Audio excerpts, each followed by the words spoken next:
Hello everyone, welcome back to Tina Teach Python. This lesson is about iterators. Iterators versus iterable, what they are and how we can manipulate them, and then how we can also use loop and stop iteration for our iterators, okay? So let's move on with iterator and iterable. These two terms will be something that you hear a lot when you work with any programming language for that matter, JavaScript, C, Python, whatever.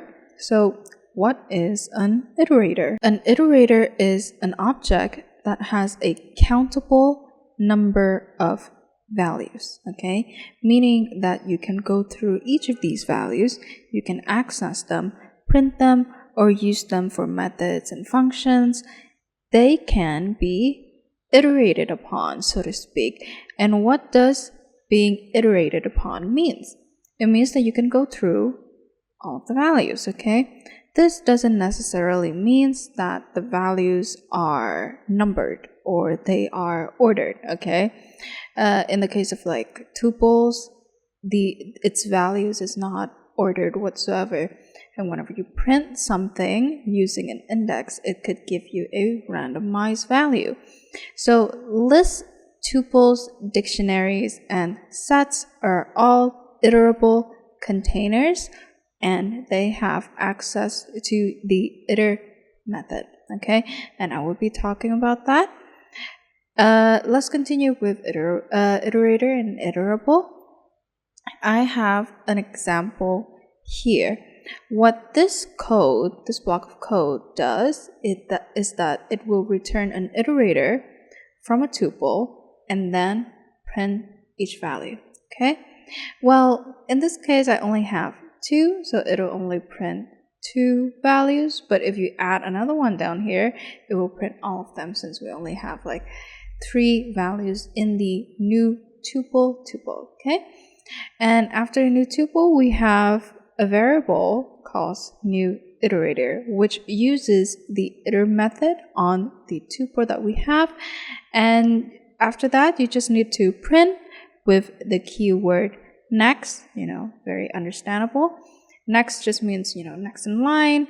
If we print with apricot, what's after apricot?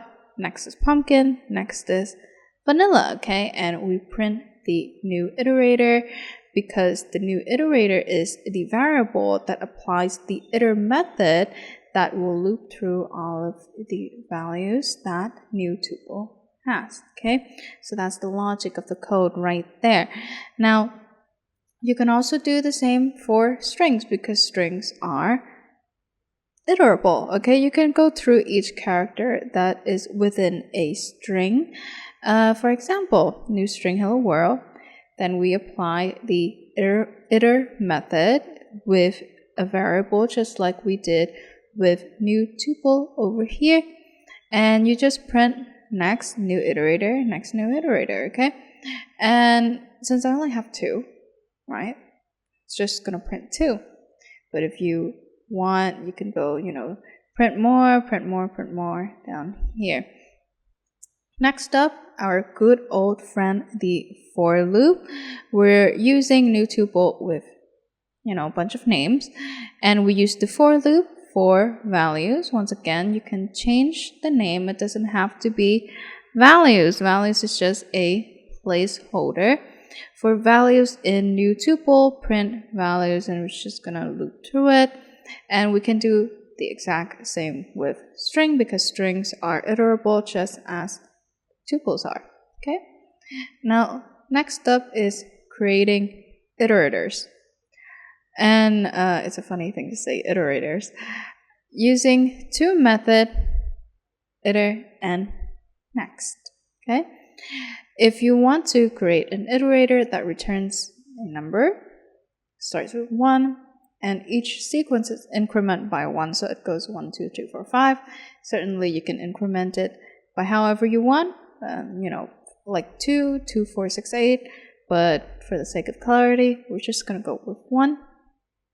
And we start with a class of numbers with the function iter referencing this particular instance of the class with self, and then self A is 1. So that is the sequence increment 1, okay? And then we return the self. Next up, we have another function, next. And we're just gonna go with x. We're just gonna be simple and go with x self.a, and then self.a increment by 1. Okay, return x. Now we have a new variable, new class using the numbers class, and we have new iteration just as we've talked about previously, using the iter class on new class that has the numbers function, and then print next new iteration. Print. I'm just doing 2 for demonstration here, but obviously you can go way more. You can obviously copy and paste the statement over and over again, And after that, I want to talk about stopping iteration, because an iteration can go on and on forever, just like a while loop. If there is no condition to stop it, it may crash your coding editor. It may also crash your laptop, and obviously, we don't want a certain thing just going on and on forever. So stop iteration, as the name suggests, it stops that iteration from going on forever.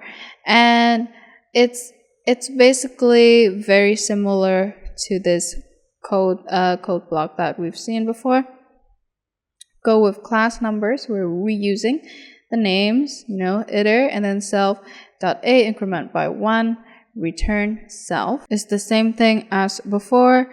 Once again with next. Now if we're using if statement here, if self.a is less than or equal to 20, x equals to self.a, and self.a increments by 1. And then return x, else raise stop iteration. So once it goes past 20, okay, stop iteration, just absolutely stop. And then move on with new class numbers, new iteration, iter numbers. Actually, as you can see, I've made a little bit of a mistake over here, my bad. Sometimes when I, do these PowerPoints, I do miss a few things. It's not supposed to be numbers, right? We have to use the variable new class instead, just like I've shown you in the previous slides. Next up, the for loop, for values in new iteration over here, and then print values, okay? As you can see, each statement builds upon the last. Okay, so new class is obviously built upon numbers and whatever is in numbers, and then new iteration is built upon new class, and then this for loop is built upon a new iteration. Okay, it's just stacks like that. So let's move on with new tuple. I'm actually gonna increase the font size, and we have apricot, jelly, and then beans, I guess. Let's go with beans.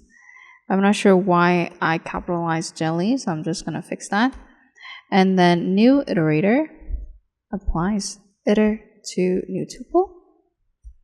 And then print next new iterator. Okay, copy this. And I'm going to paste it 3 times.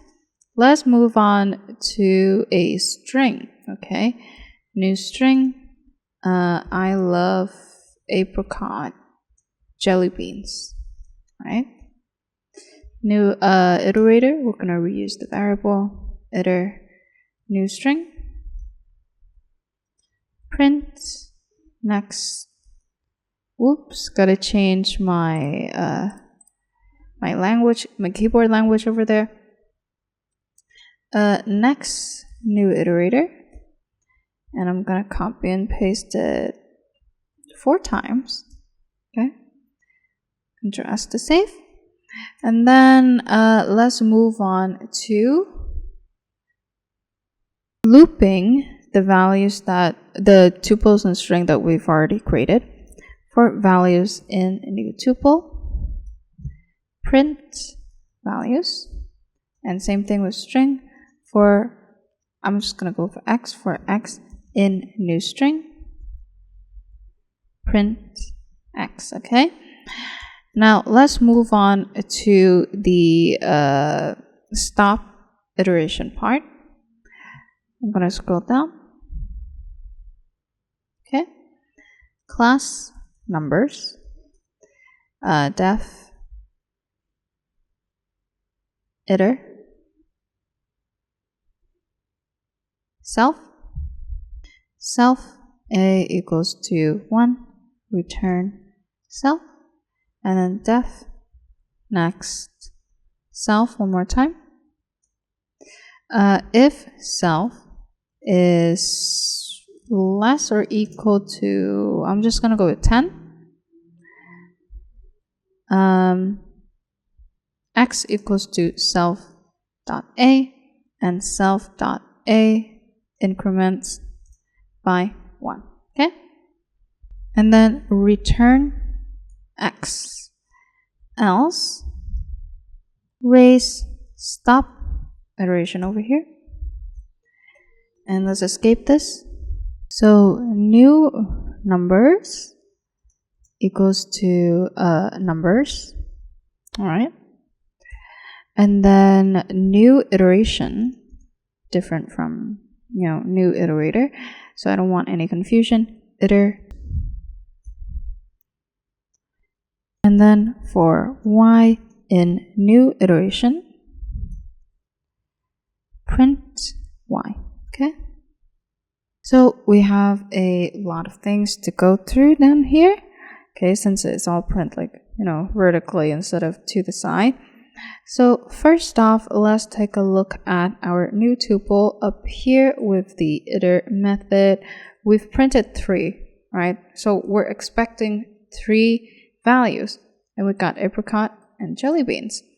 Down here, we have I love apricot jelly beans, and we've got 4.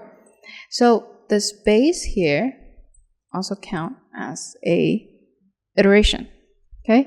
So we have I space L and O. That's 1, 2, 3, 4.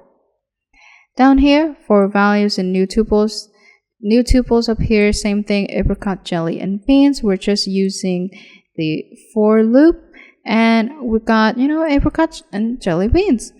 And then for X in new string, which is I love apricot jelly beans, we've got I love apricot, spacing, a lot of spacing, and jelly beans, okay?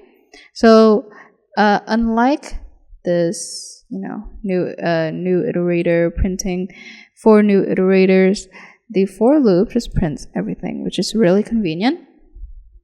Down here to class and numbers, we're looking for numbers less and equal to 10. So it'll stop printing at 10.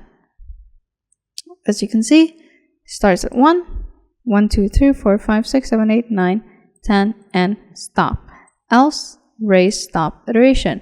So if it is beyond 10, stop the iteration immediately, okay? So that's it for today's lesson. Don't forget to like, subscribe, and comment any questions that you have. Our next topic is going to be about polymorphism, okay? It's going to be a very interesting one, so make sure to tune in. Thank you for watching until the end. Learn today, better tomorrow, and have a wonderful day.